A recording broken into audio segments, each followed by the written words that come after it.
Hi guys, welcome back to All Dolled Up. Today it is just me. First, I want to apologize for being gone for so long. I had a bad fever, and a job transition, and Drew's graduation from college, and life has just been crazy this last month. However, we are back and ready. If you follow our Instagram or Facebook page, you may have seen this image floating around. Drew and I have undertaken a massive project where we are going to make 2 demon hunters, yes, 2, from World of Warcraft. They are super complicated and will likely take several videos, so stick around to see how they turn out. In order to get the kind of demon hunter I want, though, my repainting skills need to come a lot further. So I've been studying Hextian and Dollightful non-stop. Today is my attempt at replicating a Dollightful doll.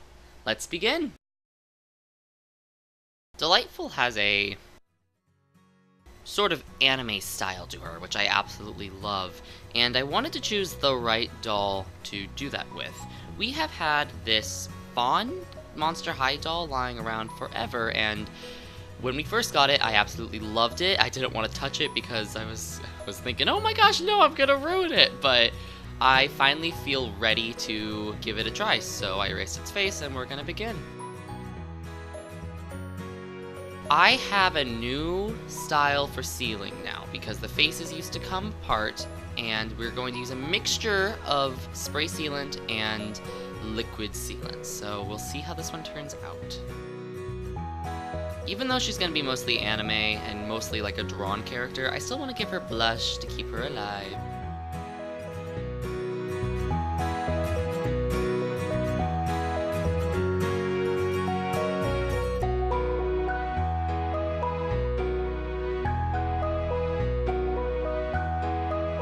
I'm going with yellow eyes because I want it to be very animalistic. I want her to be a little less human, more connected with nature than she normally would be.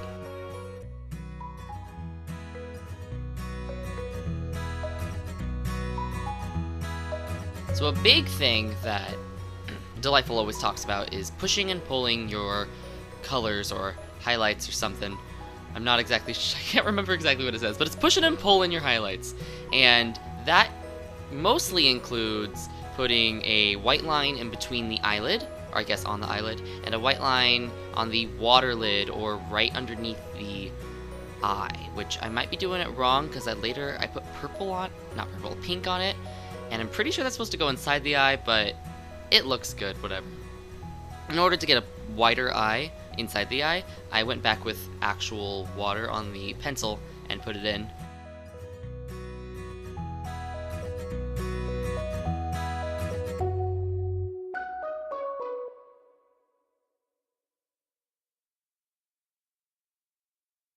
This is the new brush you're seeing. It's super tiny, and I absolutely love it. I love it, love it, love it, love it. I love it. I decided to end up doing a light brown on top of the eye and a yellow on the bottom because it didn't have enough definition, and also Dollightful loves those two-toned eyes. And I also went back and did an acrylic for the white on the eyelid and the white underneath. That's also a huge thing that Dollightful does, which looks kind of like a clown right now, so I'm gonna have to go back and touch it up with a pencil to create definition, but I promise it's not gonna look like a clown in the end.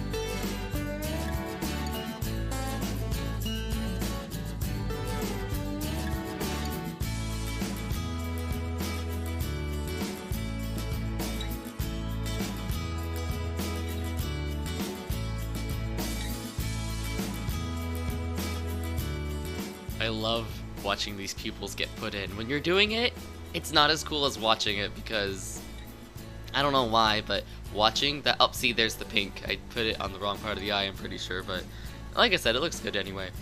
Back to the pupil. The pupil is so cool to watch being put in because it just looks so, I don't know, it's so satisfying. It's really satisfying.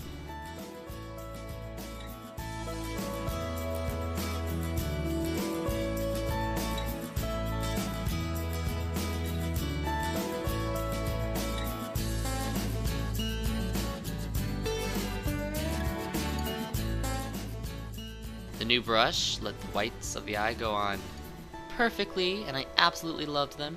I did two more, kind of on the yellow and the end of the pupil. You can't really see them on the video, but in person you can see them on the doll very well.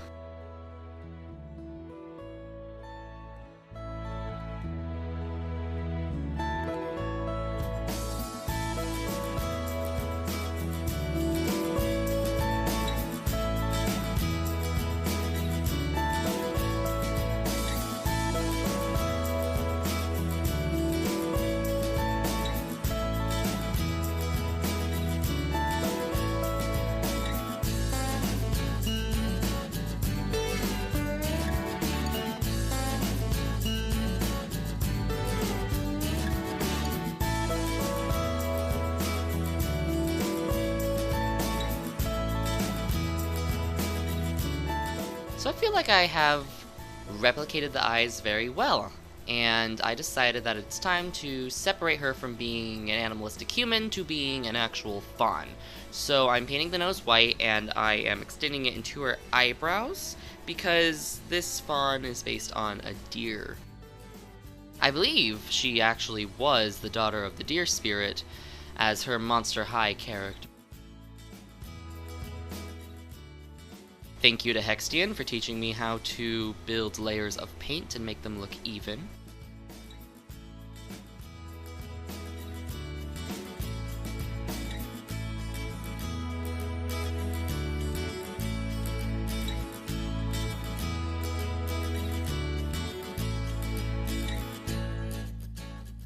I'm just outlining it so that there is a visual separation between the two. Also, it helps not contour, highlight, I'm not sure the right word. It helps make the white pop.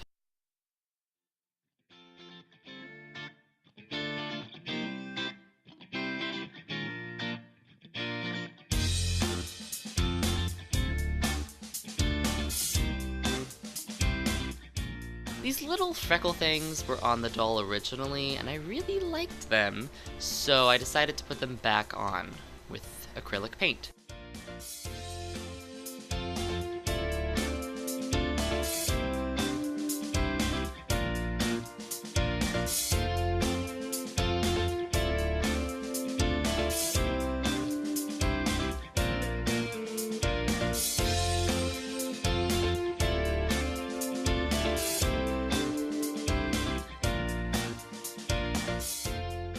In order to make her a little bit more spiritual, because she is the daughter of a spirit, I decided to give her a tattoo on her head, and it took me a while to find the right design, but I ended up going with this sort of tree of life deal. It's very curvy, and it's not very linear. It has a very natural feel to it.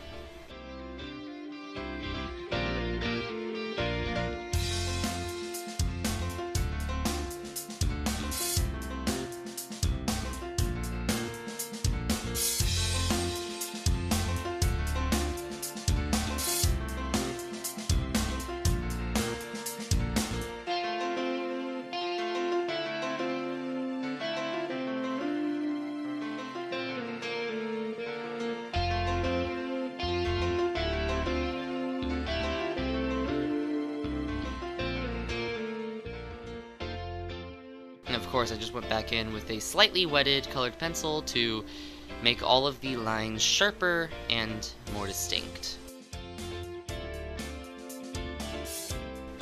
I actually didn't decide on this one in my sketch. The one in my sketch was a little bit more intricate. However, once I got to the doll, I realized that there was not as much forehead as I thought there was, so I had to squish it all down and remove a bunch of the parts to keep it being able to be put on the doll.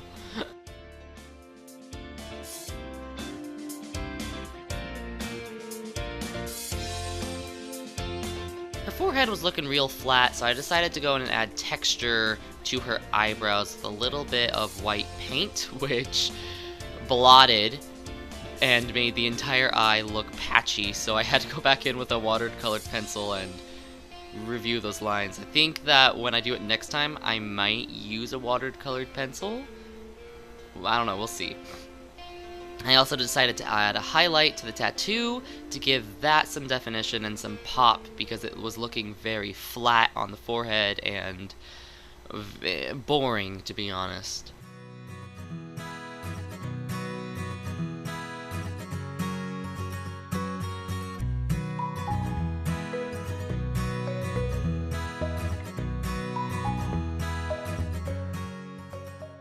Okay, now that we are finally done with her face, we are going to add that second type of sealant I was talking about, which is a matte varnish. I use Liquitex. This was a very, very tricky substance to use, because if you use too much, then the face gets streaky. If you use too little, then the face doesn't get protected at all. The best combination I found is using a little bit, just a little bit more water than you use liquid sealant. It's important to not shake the bottle, but to instead stir it. I also found that covering the entire head helps from building a mask on her face.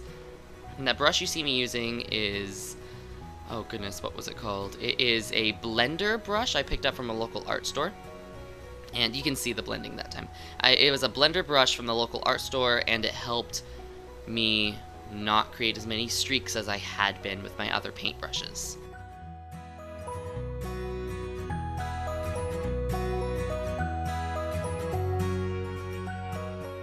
After it is all done drying, which will take about 20 minutes for each coat, you can go ahead and remove the hair so we can get working on the ears.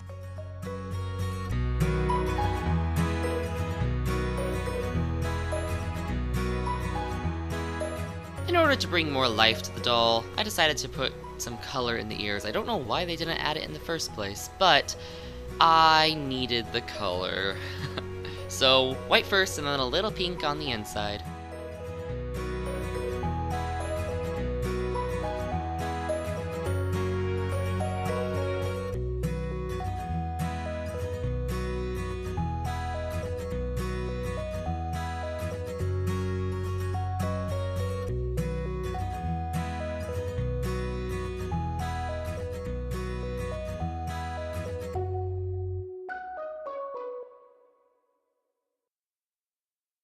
Once again, to seal this, I use the liquid matte varnish from Liquitex. However, I do recommend spraying it in between. I didn't spray the ears because I didn't want to damage the hair, and the paint started to slip around and mix together. It also took much longer to dry than the other one. So if you are going to use that, I suggest not just using the liquid sealant.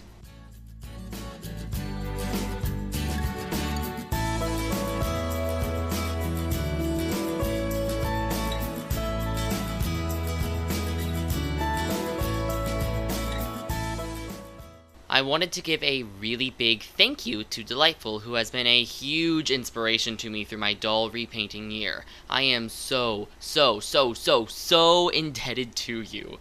Thank you for all that you do. Bye!